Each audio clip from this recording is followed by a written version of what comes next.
Duck and Percy enjoy their work at the harbour, pulling and pushing trucks full of cargo to and from the quay. But one morning, the engines were exhausted.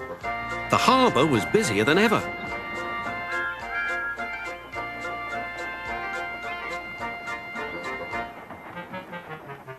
The Fat Controller promised that another engine would be found to help them. "Huh, it's about time," said Percy. "I ache so much I can hardly get my wheels to move," agreed Duck. They waited for the engine to arrive. It came as a shock when he did. "Good morning," squirmed Diesel in his oily voice. The two engines had not worked with Diesel for a long time. "What are you doing here?" gasped Duck. "Your worthy fat Sir Topham Hatt sent me," replied Diesel. "I hope you were pleased to see me again. I am to shunt some dreadfully tiresome trucks." "Shunt where?" said Percy suspiciously. "Where? Why, from here to there," purred Diesel, "and then again from there to here. Easy, isn't it?"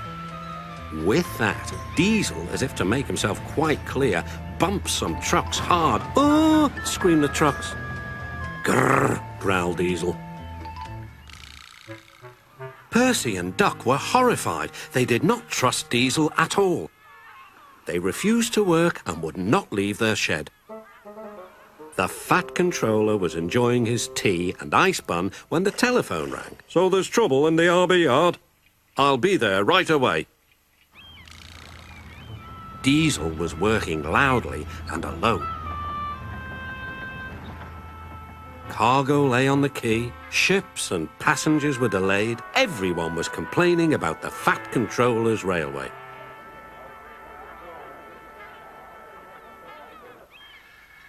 Percy and Duck were sulking in their shed. "What's all this?"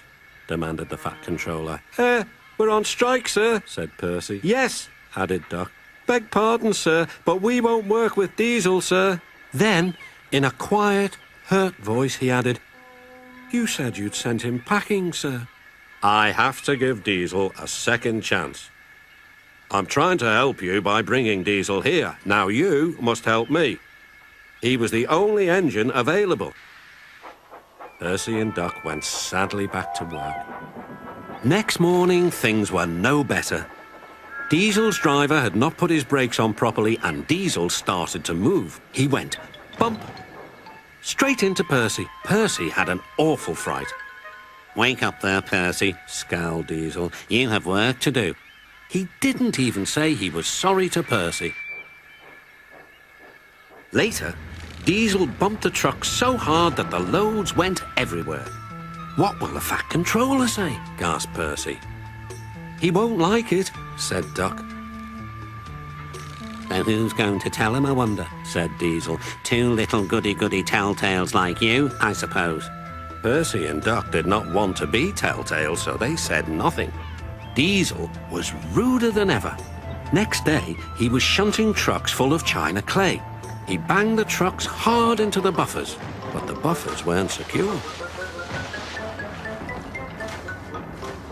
The silly trucks were sunk. Soon, the Fat Controller heard the news. The trucks were hoisted safely from the sea, but the clay was lost. The Fat Controller spoke severely to Diesel. "The harbour master has told me everything. Things worked much better here before you arrived. I shall not be inviting you back. Now, Duck and Percy, I hope you won't mind having to handle the work by yourselves again." "Oh, no, sir. Yes, please, sir," replied the engines. Whistling cheerfully, they puffed back to work, while Diesel sulked slowly away.